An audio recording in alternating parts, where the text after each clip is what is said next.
안녕하세요. 천천히 읽는 고전입니다.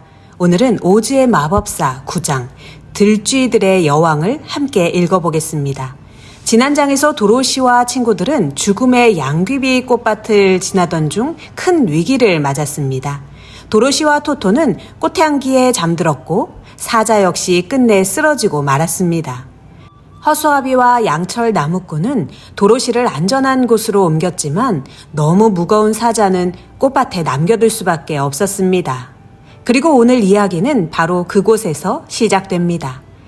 도로시는 아직 깊은 잠에 빠져 있습니다. 허수아비와 양철 나무꾼은 사자를 구할 방법을 고민하고 있습니다. 그때 풀밭에서 이상한 소리가 들려옵니다. 고개를 돌려보니 커다란 노란 살쾡이 한 마리가 무언가를 쫓고 있습니다. 자세히 보니 작은 들쥐 한 마리가 필사적으로 도망치고 있습니다. 양철 나무꾼은 마음이 없다고 말합니다. 하지만 그는 눈앞의 상황을 보고 가만히 있을 수 없었습니다. 저 작은 생명이 잡아먹히는 것은 옳지 않다고 생각한 것입니다. 살쾡이가 가까이 다가오자 양철 나무꾼은 재빨리 도끼를 휘둘렀고 살쾡이는 그 자리에서 죽고 맙니다. 잠시 후 들쥐가 다가와 말합니다. 제 목숨을 구해주셔서 정말 고맙습니다. 양철 나무꾼은 겸손하게 대답합니다. 누구든 불쌍한 처지에 놓인 것을 보면 돕고 싶을 뿐이야.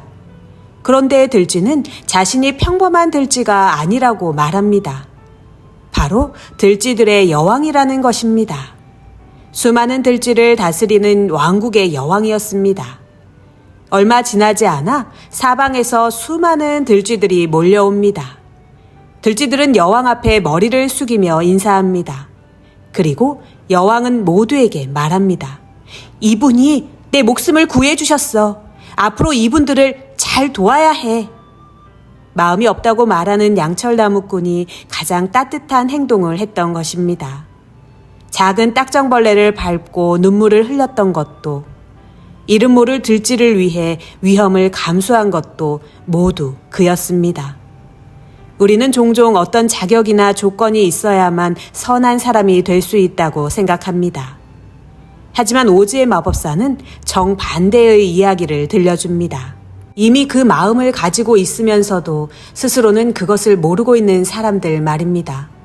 그때 토토가 잠에서 깨어납니다. 주변에 수많은 들쥐가 있는 것을 보고 달려들려 하지만 양철 나무꾼이 재빨리 붙잡습니다. 들쥐들은 겁에 질려 도망갑니다. 하지만 여왕은 다시 조심스럽게 나타나 양철 나무꾼에게 묻습니다. 제가 도와드릴 일은 없을까요? 그 말에 허수아비가 번뜩이는 생각을 해냅니다. 있어! 우리 친구 사자를 구해줘! 여왕은 깜짝 놀랍니다. 사자라고요? 사자는 우리를 잡아먹잖아요. 그러자 허수아비가 설명합니다. 우리 친구 사자는 겁쟁이야. 그리고 아주 착한 친구야.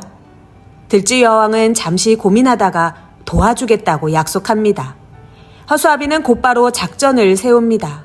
들쥐 수천 마리가 힘을 합쳐 사자를 끌어내자는 것입니다. 양철 나무꾼은 나무를 베어 커다란 수레를 만들기 시작합니다. 이번에도 가장 현실적인 해결책을 제시하는 것은 허수아비였습니다. 스스로는 머리가 밀집뿐이라며 두뇌가 없다고 말하지만 정작 어려운 순간마다 가장 좋은 방법을 떠올리는 것은 언제나 허수아비입니다. 허수아비는 문제가 생겼을 때 해결책을 가장 먼저 찾아내는 능력 있는 친구입니다. 얼마 후 수천 마리의 들쥐들이 긴 줄을 물고 나타납니다. 들쥐들은 수레에 줄을 묶고 모두 힘을 합쳐 사자가 잠들어 있는 곳으로 향합니다. 수많은 들쥐들이 힘을 모으고 천천히, 아주 천천히 꽃밭 밖으로 사자를 끌어냅니다. 마침내 독한 꽃향기가 없는 푸른 초원에 도착합니다. 얼마 뒤 도로시도 잠에서 깨어납니다. 자신이 살아있다는 사실에 놀라고 수천 마리 들쥐들에게 둘러싸여 있는 모습에 또 한 번 놀랍니다. 들쥐 여왕은 사정을 설명해 줍니다. 도로시는 여러 번 감사 인사를 전합니다. 특히 사자를 구할 수 있게 된 것을 진심으로 기뻐합니다. 사자는 단순한 동료가 아니라 소중한 친구가 되었기 때문입니다. 여왕 들쥐는 작별 인사를 하며 말합니다. 언제든 도움이 필요하면 다시 불러주세요. 그리고 수많은 들쥐들과 함께 풀숲으로 사라집니다. 친구들은 사자 곁에 앉아 그가 깨어나기를 기다립니다. 허수아비는 과일을 따와 도로시에게 건넵니다. 그렇게 모두는 다시 희망을 품고 에메랄드시를 향한 여정을 준비합니다. 이번 장은 화려한 모험보다도 작은 존재들의 힘을 보여주는 이야기였습니다. 가장 작은 들쥐들이 모여 가장 큰 사자를 구해냈습니다. 혼자서는 불가능했던 일이 함께하니 가능해졌습니다. 그리고 누군가를 도운 친절이 또 다른 도움으로 돌아온다는 사실도 보여줍니다. 양철 나무꾼은 작은 들쥐 한 마리를 구했을 뿐이었습니다. 하지만 그 선의는 결국 친구의 목숨을 구하는 결과로 이어졌습니다. 세상에는 작다고 해서 하찮은 존재는 없고 작은 친절 하나가 생각보다 훨씬 먼 곳까지 이어질 수 있으니 말입니다.